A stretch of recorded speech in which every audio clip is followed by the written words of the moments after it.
Comment tu vas, Magali? Je vais très bien, Fatem, et toi? Ça va très très bien. Aujourd'hui, nous sommes en Joy. Il y Oui, a un bébé là. oui.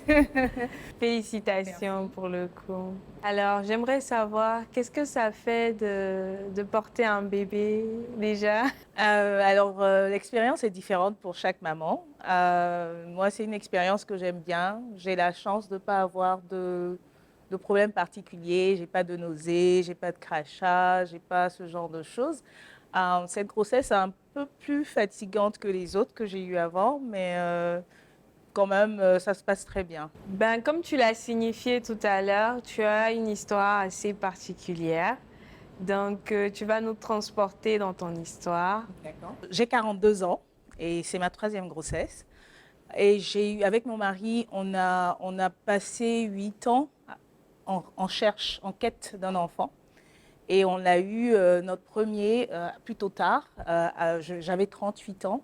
Après une recherche assez, on va dire, un cheminement assez compliqué. On n'avait pas de problème diagnostiqué. Donc, c'est toujours plus difficile quand il n'y a pas de diagnostic.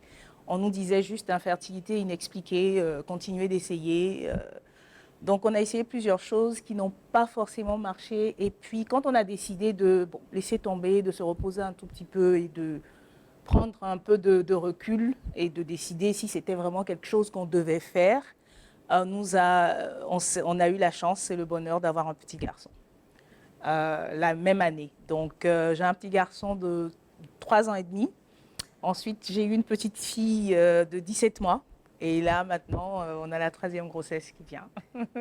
Mais est-ce qu'à un moment, c'est-à-dire, tu as parlé de quête, est-ce qu'à un moment, tu t'es dit que c'est bon, je baisse les bras, c'est terminé, je ne serai jamais mère et tout? Comment est-ce que tu l'as vécu émotionnellement?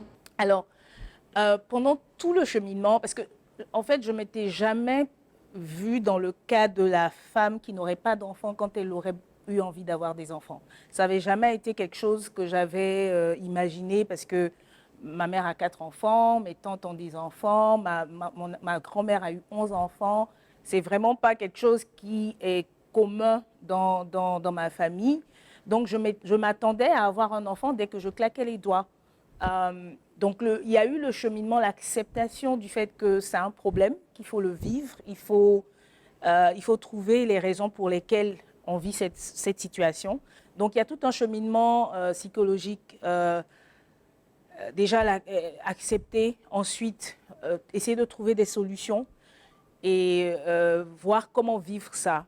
Comme j'ai dit, on avait eu une expérience juste avant d'avoir la grossesse. On a eu une expérience qui nous a fait décider de laisser tomber. Moi, j'ai décidé que j'allais être la tata cool. J'ai des neveux que j'adore, donc j'allais être la tata chérie de tout le monde et puis être une mère de façon différente avec mes neveux, avec les enfants que je rencontre, avec les personnes que je rencontre. Mon mari n'était pas tout à fait encore très convaincu que c'est ce qu'il voulait, donc on continuait de discuter, mais à ce moment-là, que Dieu nous a fait la grâce, et c'est vraiment un acte de Dieu parce que je pourrais pas te dire qu'est-ce qui avait changé des autres fois. On n'a rien fait de différent. Mais à ce moment-là, on a eu la chance d'avoir cette grossesse qui est venue comme ça. Et les parents, l'entourage, comment est-ce qu'ils le vivaient? Comment est-ce que vous le viviez en tant qu'un couple et tout? Alors, je suis l'aînée de ma mère, donc c'était un tout petit peu difficile pour elle. Mais ce n'est pas quelqu'un qui parle forcément de ses sentiments. Donc, elle me disait tout le temps, il faut faire confiance, ça va venir. L'entourage, et c'est après mon premier enfant, et je le disais ce matin, c'est là qu'on se rend compte du nombre de personnes qui nous portent en prière, en fait. Quand on a eu l'annonce, quand on a annoncé qu'on attendait un enfant, on a eu vraiment, on a vécu la joie des autres qui étaient contents pour nous et on s'est rendu compte qu'il y avait vraiment beaucoup de monde qui nous soutenait en prière et tout ça.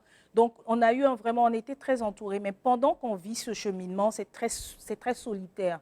On se sent seul, on a l'impression qu'on est les seuls à vivre ça. On ne sait pas comment en parler à l'extérieur. On a eu la chance, mon mari et moi, que cette situation nous a vraiment rapprochés. Ça nous a permis d'avoir... parce que c'était nous, donc c'était notre intimité. Donc il fallait qu'on en parle pour voir, OK, qu'est-ce qu'on décide de faire après. Mais ça a créé des problèmes aussi à certains moments. Quand on a l'impression que notre conjoint ne fait pas les efforts qu'il faut pour venir avec nous à des consultations chez le docteur, des choses comme ça. Donc ça crée des tensions. Mais à la fin, et quand ça se solde par une bonne nouvelle, on a tendance à tout oublier. Récemment, on était en train de faire un peu de nettoyage à la maison. On s'est rendu compte de la quantité de médecins on a eu à rencontrer pendant une période où ça s'est intensifié, pendant les 5 ans où on était vraiment en quête. Et on s'est rendu compte qu'on avait complètement oublié toutes ces étapes.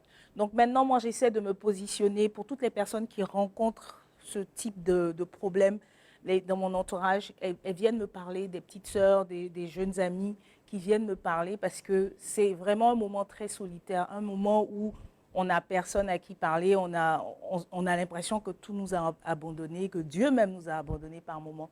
Donc, c'est très important d'avoir un système de support autour de soi.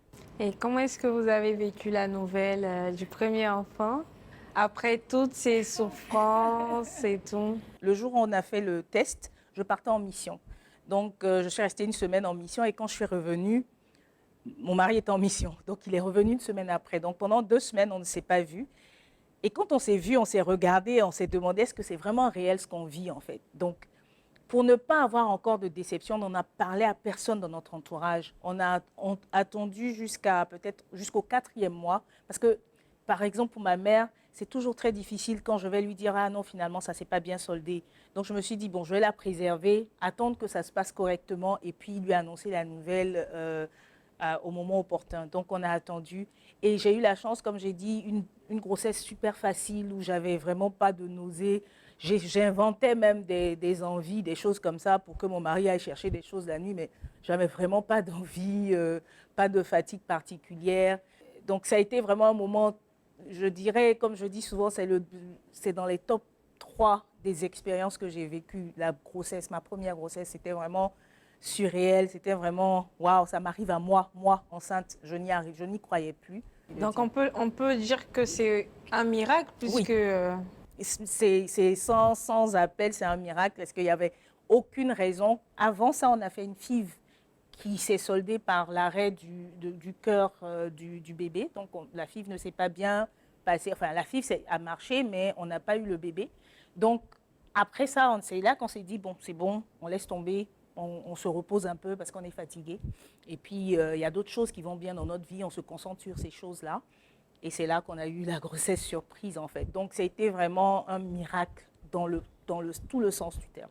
Et aujourd'hui, quand vous voyez vos enfants, qu'est-ce que vous ressentez? Alors, c'est la question que tout le monde me pose. Alors, j'adore mes enfants, mais j'avoue aussi que, et c'est là qu'il faut qu'on puisse faire déculpabiliser un peu les mamans, parce que être un parent, c'est pas facile. Être un parent à un âge avancé où on a vécu pendant longtemps seul, avec des habitudes, Moi, j'ai une carrière qui est très prenante, qui me plaît, que j'aime, que je veux continuer. Mais devoir prendre ce genre de faire plus ou moins des sacrifices, c'est difficile. C'est quelque chose que je voulais, c'est quelque chose que je souhaitais. Mais il y a des jours où je suis fatiguée. Il y a des jours où je n'ai pas forcément envie de m'occuper des enfants à temps plein. Mais c'est une joie sans pareil. Regardez, et puis ça passe vite. On dit que ça passe vite, mais les gens ont l'impression. Quand moi on me disait, je disais, ouais, ok, ça passe vite. Ce n'est pas vous qui vous réveillez à 5 heures du matin ou à 4 heures ou à 3 heures. Mais ça passe vite. Et c'est une expérience unique. Vraiment, je n'ai pas envie de dire que tout le monde doit le vivre parce que pas tout le monde, malheureusement, peut le vivre. Mais pour ceux qui le vivent, c'est vraiment une expérience unique et c'est quelque chose qui nous fait grandir, en fait. Les enfants nous font mûrir. Moi, j'avais 38 ans, donc normalement, je suis une adulte et machin. Mais il y a des choses que je continue d'apprendre sur moi parce que maintenant, j'ai des enfants et je suis mère et je vis cette vie-là. Vous êtes fière d'être maman de 3 enfants? 2 et demi. Non, 3. Ah, okay. Oui, je suis fière d'être maman, mais je je ne m'y connais pas. Je suis une jeune maman, en fait. Malgré mon âge, je suis une jeune maman parce que mon premier fils n'a que 3 ans et demi. Donc, je ne fais qu'apprendre. J'essaie d'absorber. Mes petites sœurs ont des enfants plus âgés que moi, donc je suis tout le temps en train de me tourner vers mes sœurs pour leur demander leurs conseils, leur avis. Et il faut se dire que la maternité n'a pas un seul visage. Il y a différentes façons d'être mère et il y a différents styles de maternité. Il n'y en a pas un qui est meilleur que l'autre. Et comme on est 4 filles et on est toutes les 4 très différentes, on a toutes les 4 des façons différentes de gérer nos enfants. Et comme je dis, il n'y a pas une meilleure façon. Il faut se connaître pour mieux être la meilleure personne pour ses enfants, la meilleure maman pour ses enfants. C'est ça le plus important parce que pour moi, on est bonne maman que quand on est une bonne, on est satisfait soi-même. Parce que tu ne peux pas remplir la coupe de ses enfants si ta coupe à toi est vide, en fait. Donc, je suis contente et fière d'être maman, mais c'est un travail à temps plein qui demande beaucoup d'abnégation et qui demande beaucoup d'ajustement aussi. Mais c'est quelque chose de très satisfaisant. Donc, vous êtes une belle maman, vous êtes une maman. Alors, je suis maman parce que j'ai eu une histoire compliquée, mais je suis finalement arrivée à la maternité et j'en suis fière et satisfaite.